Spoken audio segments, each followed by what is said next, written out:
boxing instructor's voice.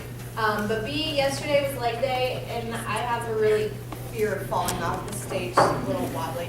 I normally don't wear heels when I present, but it's one of those days when, ladies, you know, when your calves are really tight, sometimes the heels just feel better. So, anyway, like Carly said, I'm Amy with Madonna Fit for Work. A little bit about my background and why I'm so passionate about running. High school, I was a state qualifier all 4 years, but in sprints.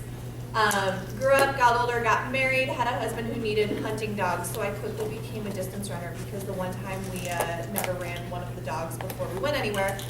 In the hour we were at church, she went through a wall and a door. So I'm a runner because I have to. Over the years, I've learned that I really do love it.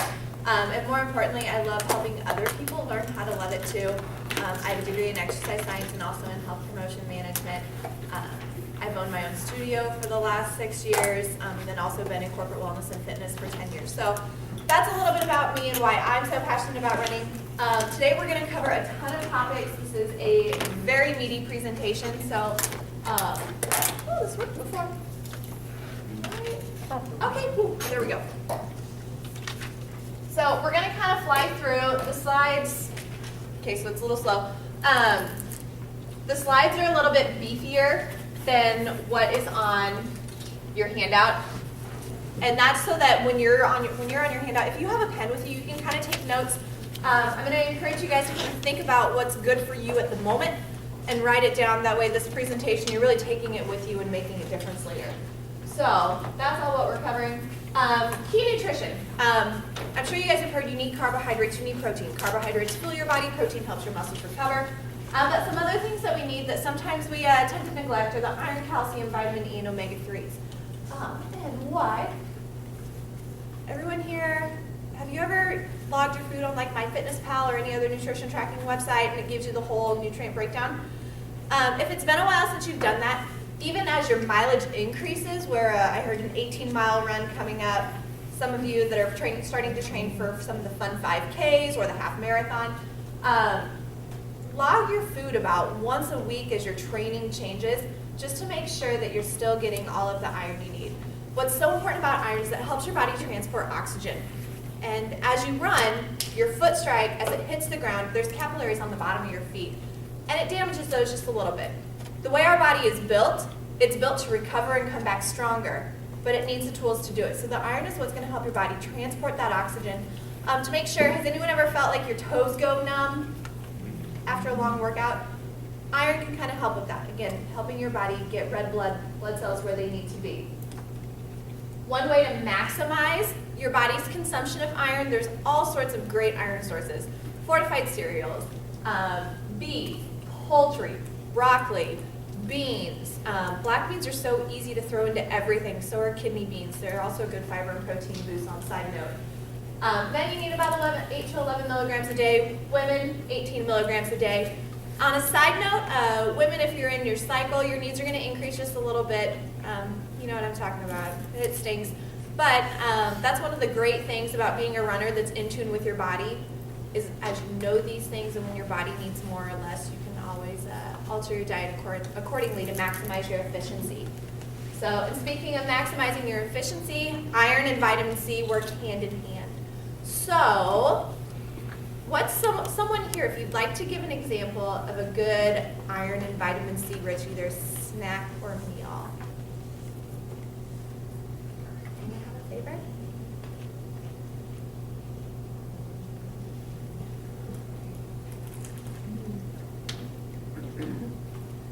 Spinach salad with strawberries it is. Woohoo! That's a great side dish. Otherwise, throw some chicken breast on it. You get even more protein in addition to the protein that's in the spinach, plus the chicken. Throw some frozen strawberries on there or fresh. They both are great vitamin C sources. A lot of people like mandarin oranges. I'm just a strawberry girl, so that's my 2 cents there. Coffee and tea are fine. Try not to eat them with your meals where you're focusing on your iron and vitamin C consumption, because it will hinder the absorption just a little bit. Calcium, you guys have heard this as we pound on our bones. They break just a little bit and rebuild. Again, just like that iron, you know, our body is designed to build back stronger. But when you're training, when you're running all the time, it needs a little bit of help. Make sure you're getting your calcium. If you're not a milk fan, there are tons of non-dairy sources. And there's also supplements.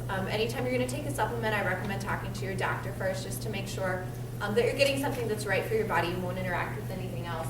But we want to make sure that we keep the risk of injury low. Calcium fortified foods are great. Yogurt is a great recovery food because it's going to give you a lot of carbohydrates and protein. Just be careful of the added sugars there. You know, a little bit of sugar is good because your body needs that to replenish your glycogen stores. But you don't want to undo any of the good health benefits that you've done with the run. Anyone have a favorite calcium food? Almond milk. Almond milk, there you go. That is very rich in calcium. Sorry, Lizette, I'm like right in the perfect spot, right? You're behind the pole. So, we'll move just a little bit. Vitamin D does aid your body's ability to maximize that calcium absorption. It's a little bit tougher to get.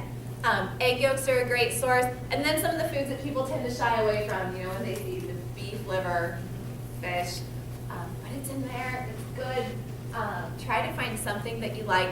Or again, a supplement might be in order, but be sure to talk to your doctor before just jumping out there to go grab them. So there's your D3, D4, there's various strengths of those as well. Vitamin E.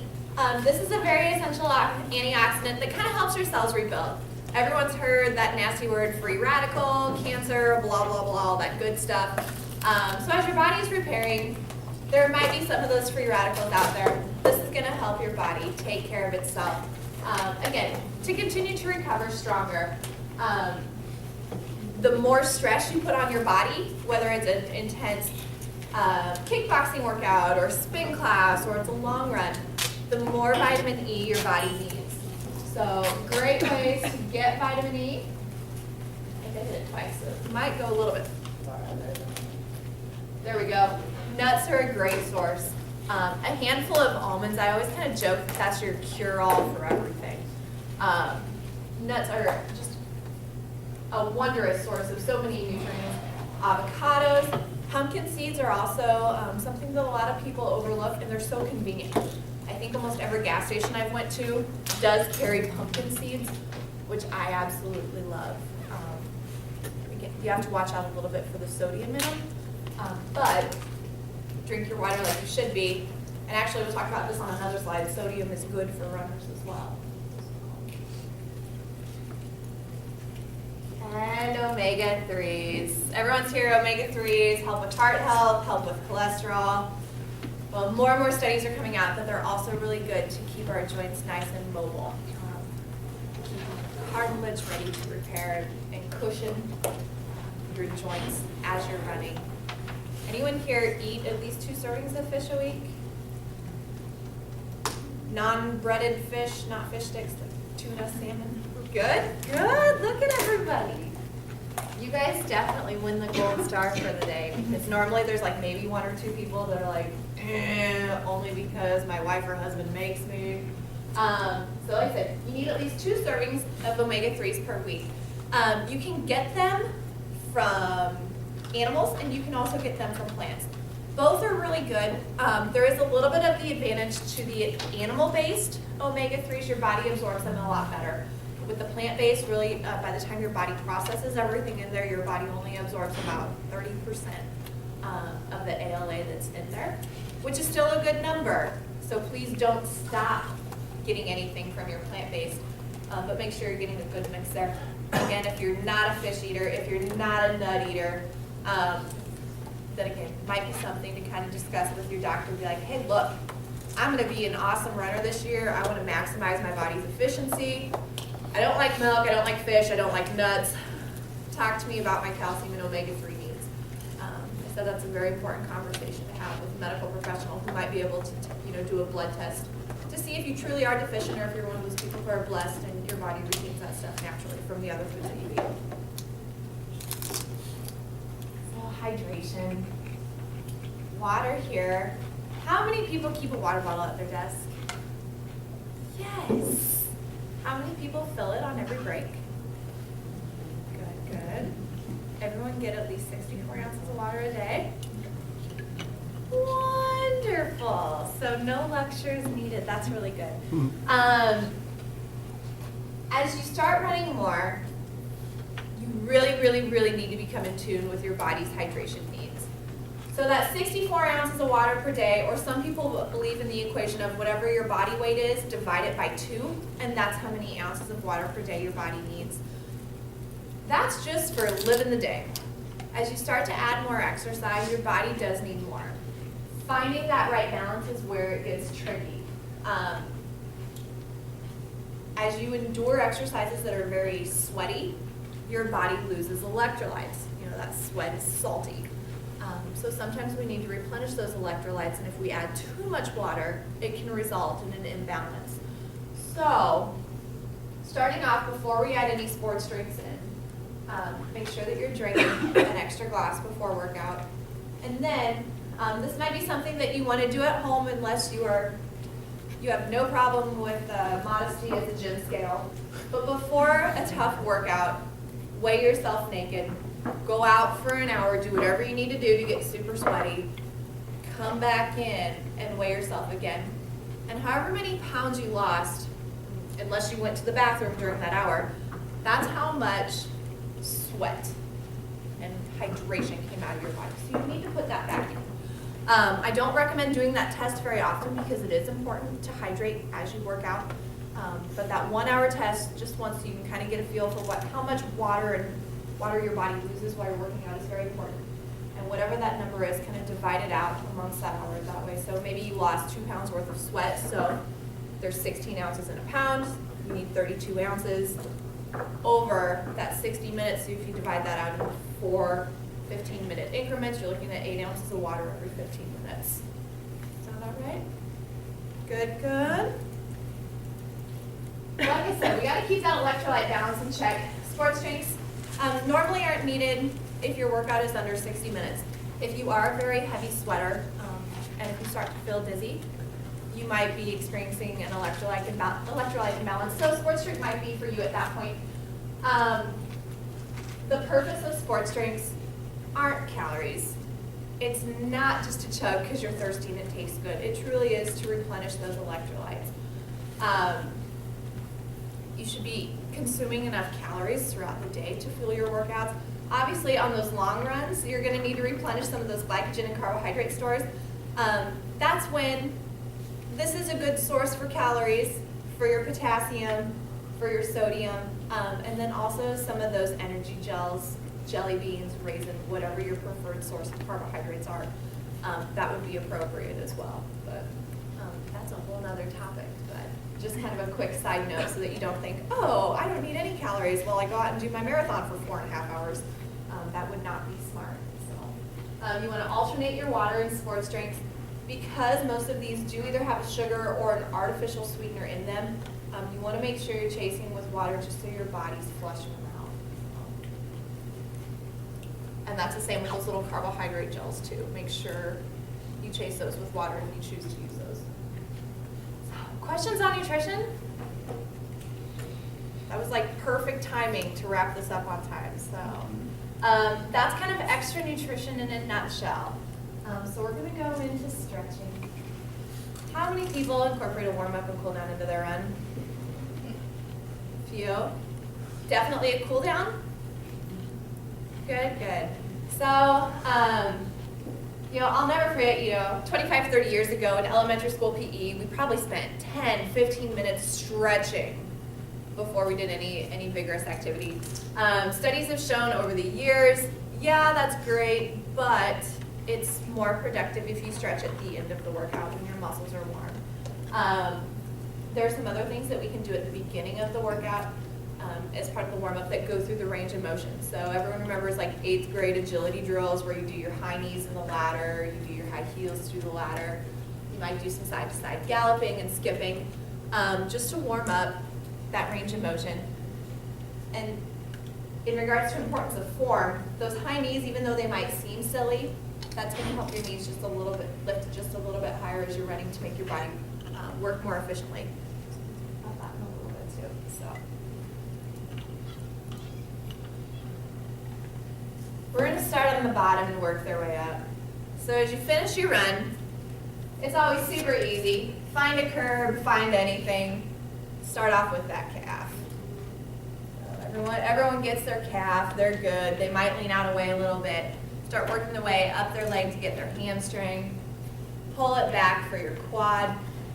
Some people do get really tight shins, and that's where hopefully you have a running partner or maybe a well-trained dog that if you go home and sit with your feet straight out, they'll sit on your feet to kind of push your toes away.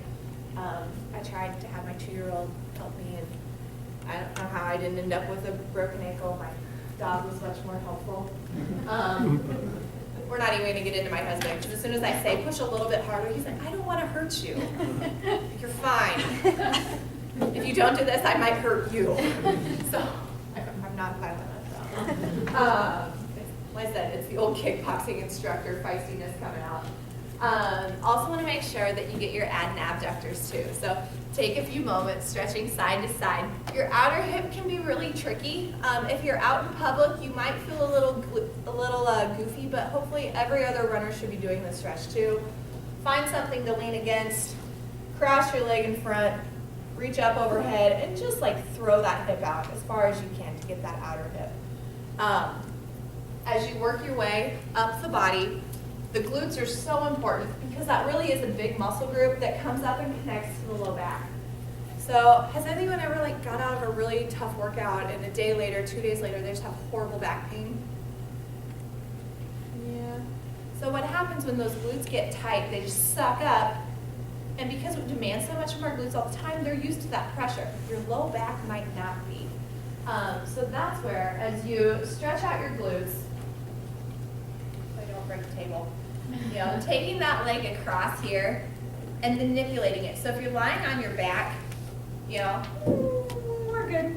So things that we do in public.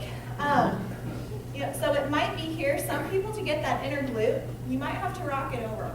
That's the cool thing about stretching in everybody's body, is that you really can't do it wrong. If it feels good, you're doing great. If you feel a little bit of pain, you're probably finding a tight spot. If you feel a lot of pain, stop. There might be something else wrong, or there's the possibility of you might be putting your body in a compromising position. So working up through the glutes, also important to get your lower back. You know, grabbing that chair and just sticking your rear end back, kind of arching up just a little bit, getting up all the way between your shoulder blades. Taking the time to get a good arm stretch. You should be spending at least 5 minutes, hopefully 10 minutes at the end of the run, really stretching out your body. We'll talk about form in a little bit, but I run the trails all the time. We see the people who have the death grip on their dog leash, that's me.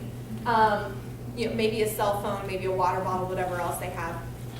And even though you might not feel it, it gets really tight here. So taking the time, stretch that out, relaxing your shoulders. It's going to make you a much more efficient runner in the long run. And then finishing out, you know, when you get stressed and you feel everything start to shrug up, make sure to release out that neck. One of my favorite things to do, even though I like to work from the body and take it all the way up, at the end of my workout, when it's finally time to get my neck, I sit on the ground into like a yoga butterfly pose. That way you stretch out the inner thigh and just sit there and do neck rolls until I feel relaxed enough to go on. Anyone know how to deepen a stretch? Let's say if you're sitting down and your goal is to touch your toes and you're not quite there. Anyone know how to get your body to go a little bit farther? Breathe in. Exactly. Were you the first person who said breathe out? I think so. But yes, 2 people had it right away. So you get a handy dandy massager. That way as we take care of our body, you know, maybe you're using it here at work or maybe you take it home and you have someone who can help you out relaxing your back. But that's exactly it. Getting the most out of your stretch, as you get that oxygen out of the way, your muscles go just a little bit farther. So if you can't quite touch your toes, take a deep breath in, and as you exhale, go for them again. On average, people normally get like an extra 2 or 3 inches of a stretch in there. So whether it's toes straight out in front, whatever your stretching goals are, try to utilize your breathing to take your body just a step farther. Questions on stretching?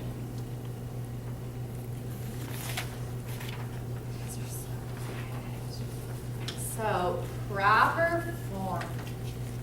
How many people here run on the trails? How many people ever saw Bo Pelini run on the trails? He's not here anymore, so I don't feel so bad saying this, but when you saw Bo run, did you ever just think, oh, that has to hurt? Yes. Yeah, you know, obviously it doesn't, because I saw him 3 or 4 days a week, and well, he always had that I'm thinking really hard face on his, you know, just slack. yeah. But proper form really can help your body run more efficiently.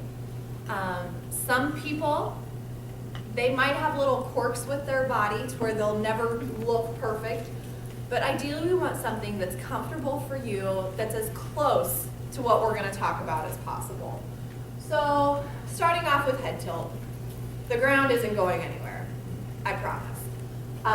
Try to keep your eyes in front of you. And obviously, you know, if you see a pothole coming up, or lately I found a lot of dead possums on the trail, like that's your cue that, hey, in about 15 seconds, I am gonna have to look down to make sure that I jump that debris on the trail.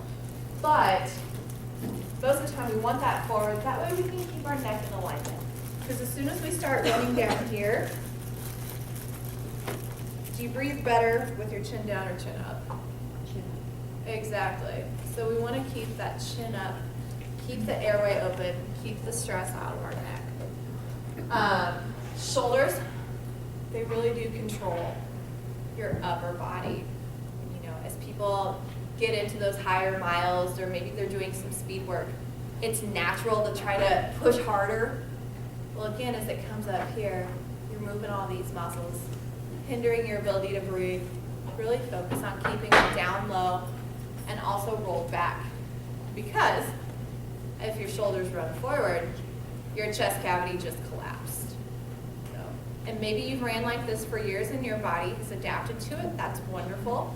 But do kind of start to straighten out your shoulder girdle and see what differences take place. With your arms, you want a 90-degree angle. You don't have to think about sitting here doing a bicep curl the whole time to sustain that L. But about a 90-degree angle is good and loose. If you get up here, it hinders your arm range of motion.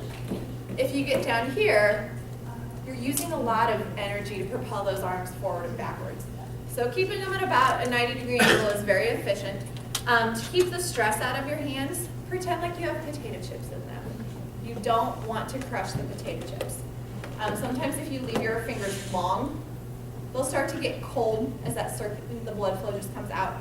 If you leave a little bit of a curvature to them, the blood flows just a little bit better. And I'm sure you've seen people put them up over their head too as they run. Again, just trying to get the circulation back going. Because on those long runs, your hands might tell you a few different things over the course of however long you're out. Try not to cross your body. As soon as you cross your body, then your core kicks in. And again, you're compressing your abdominal cavity unnecessarily.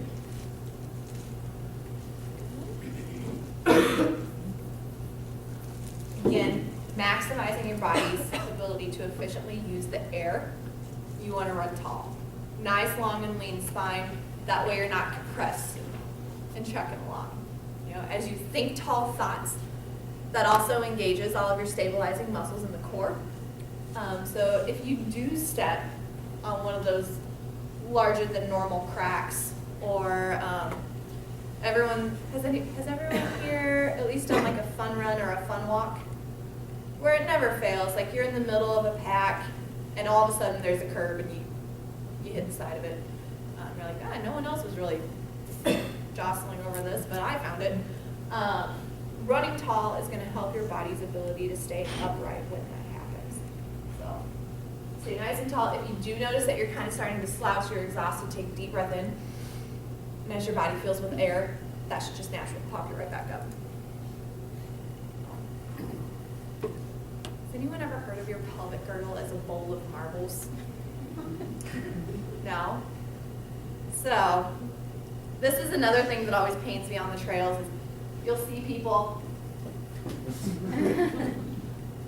and you just think about the angles of your bones and muscles and how they're hitting the ground, and it hurts the top of my knees to watch them. But kind of a good analogy is that if your pelvic girdle is a bowl of marbles, you don't want to spill the marbles. So as you're running, your hips stay still. You know, it's not a catwalk as you run. It's not a Kardashian contest, whatever it might be. But then in that same regard too, and this goes right into the torso slouch, you don't want your pelvic girdle to be tilted so far inward that your hip flexors can't do their job and you're compressing your abdominal cavity. So thinking nice tall thighs with that bowl of marbles through your hip girdle is going to help your torso stay low and keep your hips functioning at peak efficiency. Was anyone else here a sprinter back in the day? Nice long strides up on your toes, and then you start running for fun and people criticize you all the time. So this was really hard for me to accept. But my legs and my stride have truly been my focus for the last 5 years. The more I learn about our body's physiology and kinesiology, the more I realize how important it is for me to correct something that it was good for me at the time for 20 years, but now that I'm adult and have no dreams of ever being an Olympic sprinter, this is something that's much more safe so that my body can sustain running for a lifetime. So you kind of want, not a long stride, but not a short stride. But as you stride, you should think about that impact being fairly close to underneath your body. So do we have any people who really loved geometry back in the day? I know it was probably like 30, maybe 40 years ago, whatever 10th grade geometry was. But when you stride way out here, you have an impact that's outside of your center of gravity. If you're striking behind you, you have an impact that's behind your center of gravity. If you can keep everything at the same center of gravity, you're a lot less prone to injury. So as your foot strike hits, you don't want to hit too hard with your heel. You don't want to hit with your toe.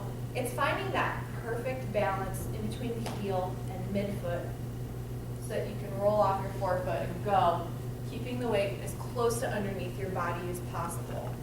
As it rolls from heel to toe, it truly is an entire lower leg action.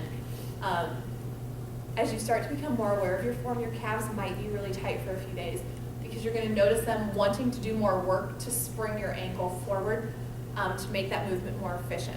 So some of the things that you might want to do, thank goodness there's still some time before the marathon. If you're doing the Lincoln Half in May, if you're training for other things later on, this is still a perfect time, making sure that you're doing your calf raises.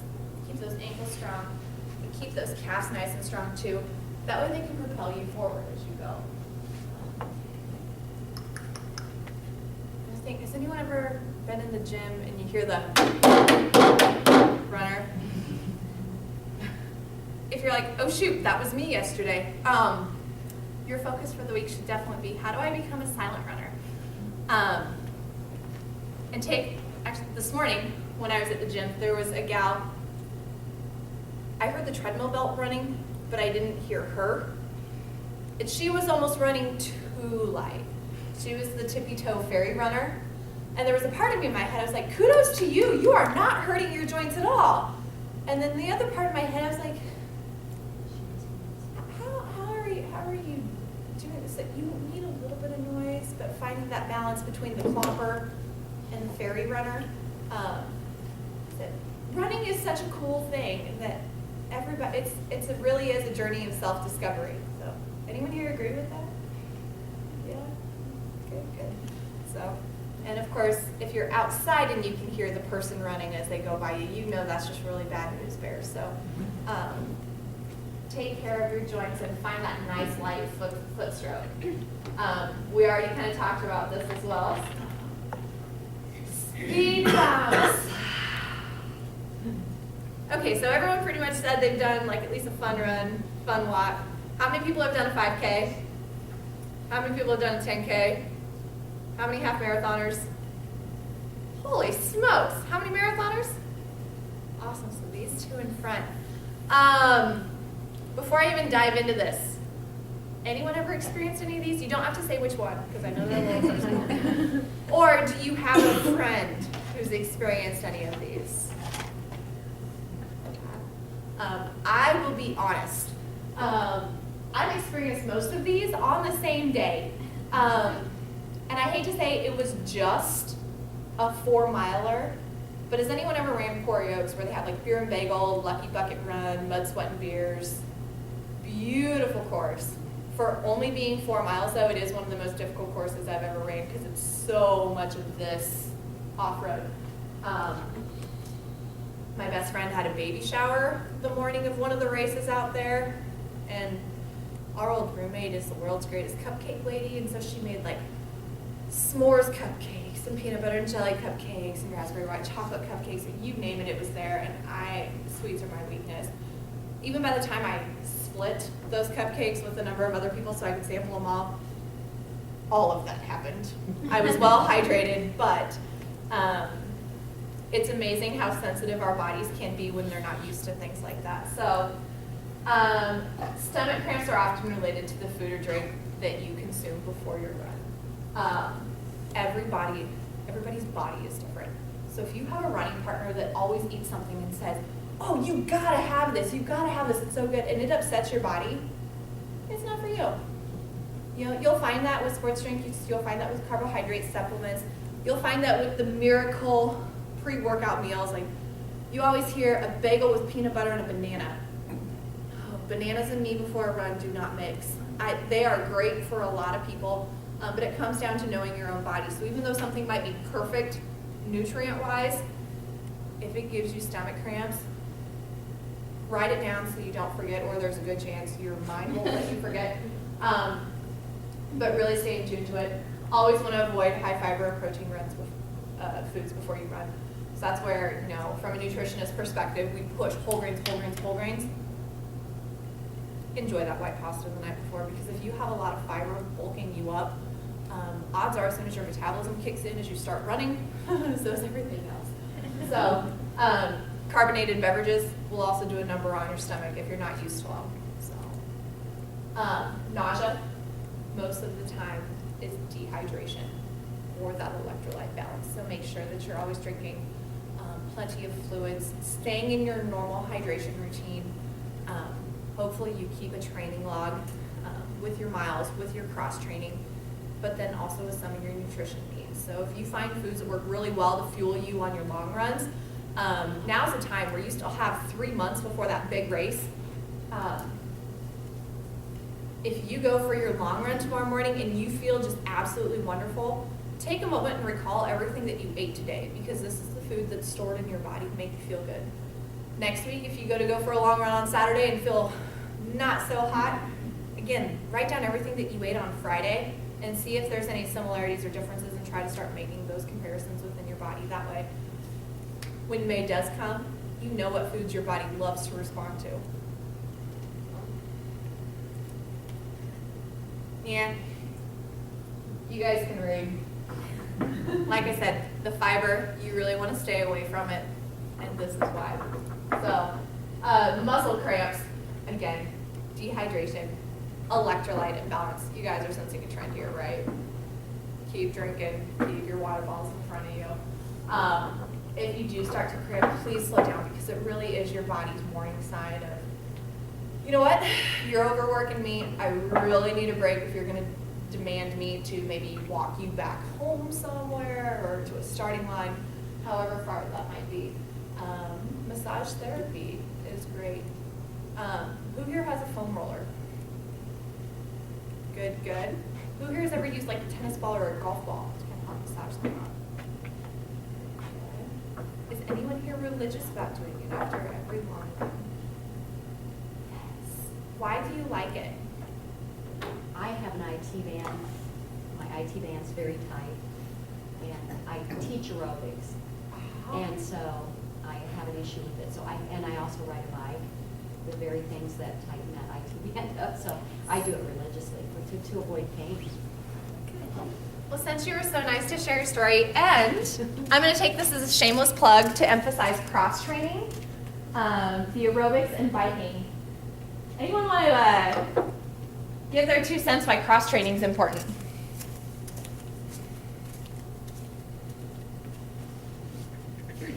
Work different muscles. Exactly. Yeah, working those different muscles is so important. So as you run, we go forward, back, forward, back, forward, back. As we work our bodies in different planes, through different motions, even taking our legs through different range of motion. I mean, because running front and back, biking is still kind of front and back with a little bit more up and down. Because that biking gets your knee up just a little bit higher, your body is more prepared to be more efficient as it runs. So if you're not currently incorporating cross-training into your training, I hope you do. We're going to talk a little bit more about it in your training. So it's up there. This was going to be a quiz question, but since you all raised your hand, I know, yeah, I've done a 5K. Hopefully you know that that's 3.1 miles, or approximately. Some of the fun runs are a little loose with their estimates. But the great thing about a 5K is really anybody can do it. 3 miles. I grew up with the world's fastest shopper as a mother. So power walking a 14, 15-minute mile is nothing. So even if I have no desire to run, I can do that 5K in probably about 45 minutes with a killer power walk. Still going to be sore the next day, but a 5K is just kind of a good gateway race to anyone who's looking to join the running world. Most of the time, you want to focus on your minutes, unless you are one of those crazies whose goal is to win every 5K that they do. Just embrace it. So many of the 5Ks are in beautiful, beautiful locations where they have a great cause that they benefit. The 5K is truly this place where, as you train for it, like, do you know what? My goal is to go out and walk 30 minutes. My goal is to go out and run 40 minutes without stopping. Speed goals are great. If that is something that's important to you, I encourage you to incorporate speed intervals rather than going out and just trying to go as fast as you can. For 3 miles, that's a good way to get injured. For me, when I do my speed work, there are all sorts of programs out there that tell you this many seconds of this many minutes of this. I'm a jammer outer when I run. I don't want to listen to another voice telling me to run and log. I don't want to watch it on my Garmin. Some people that does work really well for. For me, I have my playlist set, so go as hard as I can. This song, ease up for this song. And I try to alternate them so that some of the songs I know are longer, some of the songs I know are shorter, or days that I really want to work on my sprints, sprint the chorus of a song, jog the rest of it. Sprint the chorus, jog the rest. Great way, especially if you have a really driving bass line or a really driving percussion, to incorporate some speed work without having to listen to increased pace. Nah.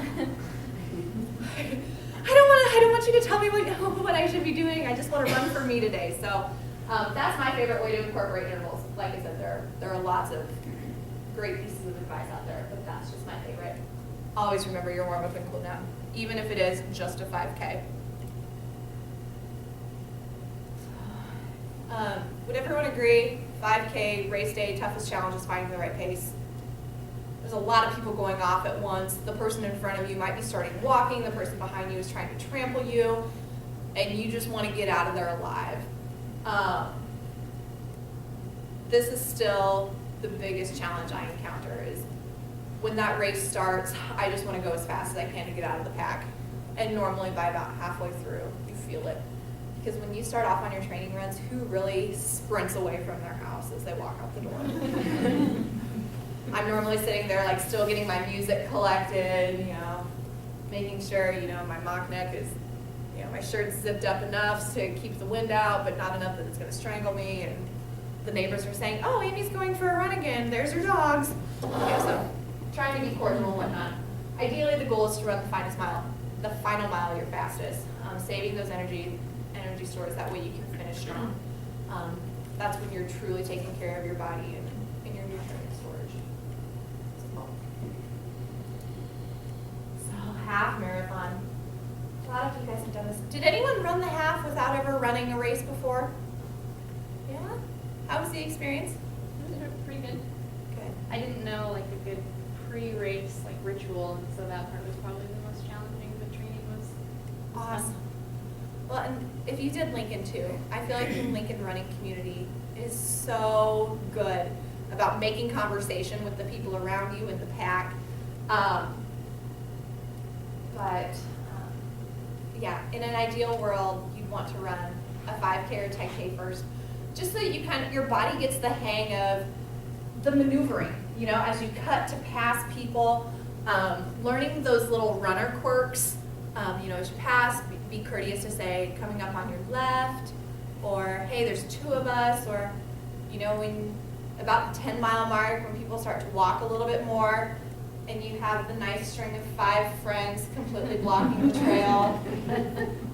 Yeah, and you're like, oh, do I play Red Rover here, or do I run on those people's lawn to get around them? So being very aware of kind of the runner's terminology. And hopefully if you bike on the trails as well, you've picked up if you're going to pass a runner, be sure to say coming up on your left. If you're biking in a pack of people, be sure to say 3 on your left. So I run with an English pointer, and if anyone here has ever ran with a bird dog before, you know that they're not bred to run straight. They run like this. So when I see that the trail opens up, I give her a lot more slack on the leash, but some of those cyclists come up so fast, and then I get the dirty look for not controlling my dog. Put a bell on your bike or something so I can hear you. Like, I don't run with earphones purposefully. That way I can hear as people come, and I think I do a good enough job of always checking my surroundings. But on occasion you do have those instances where you have the awkward social moments, and I think that's just as important in the runner's world as fueling your body and training appropriately. Yeah. So, half marathon, just like the 5K. This is a tough endeavor. There is no way I could have ever done a half marathon 15 years ago. I did not have the mental strength. I think that's probably what most people face here, is that mental block when you get halfway into your training and you're like, sweet, I just did a 7-mile run. I'm gonna have to double this. I'm gonna have to find the time to do this. I'm gonna have to get my family on board for me to do this. That way I can break away. I'll be honest, I didn't do any long races last year because family was a priority to me. I have a 2-year-old at home, as my son turned 1. There are lots of firsts there. Not that my husband couldn't handle it, but he's like, oh my gosh, Amy, those Saturday mornings when you were gone, it's so stressful. Well, I'm still the wife of a mom. But, it's finding that balance, what you can commit to, what your family can commit to, what your body can commit to, and mentally staying strong for the whole thing.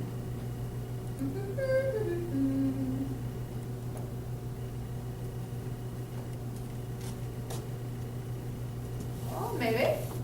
There we go. What do you do on rest days? Huh? Cross train. Woohoo! Not intense cross train, because your muscles do need to recover. But no running. No running on rest days. You guys all use like a program either from Runkeeper or Hal Higdon or Runner's World, and you've seen all these terms before, right? So even on paper they might hammer it in, but I'm really hammering it in now. Those rest days your body needs to recover. Whether it's doing some yoga, whether it's going for a light bike ride, maybe some Pilates, maybe it's going to a gym that has an aqua track.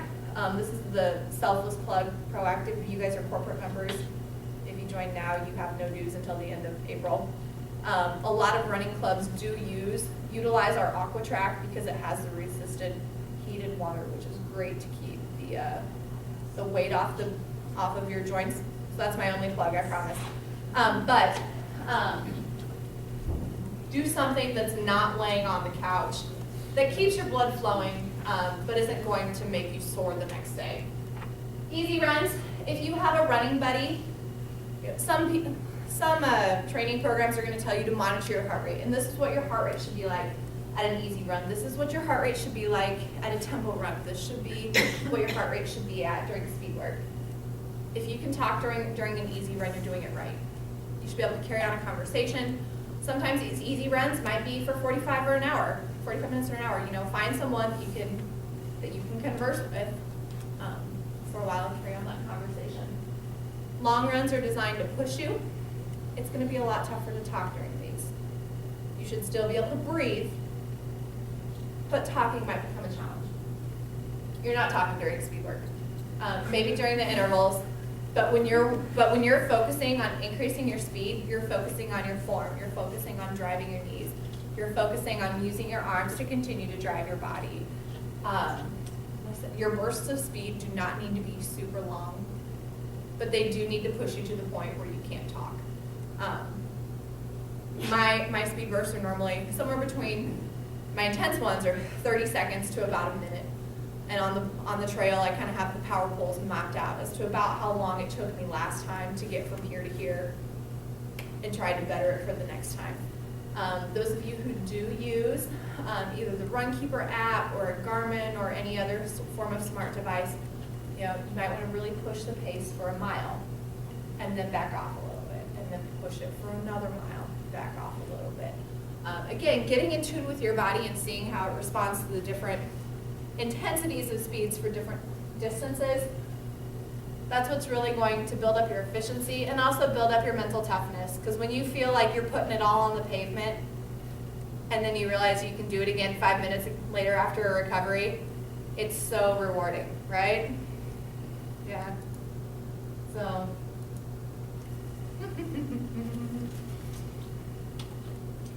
There we go. Lots of good training programs out here. I've already thrown out my favorites just to kind of help each other because this is really what it's all about. Anyone have a favorite training program they love?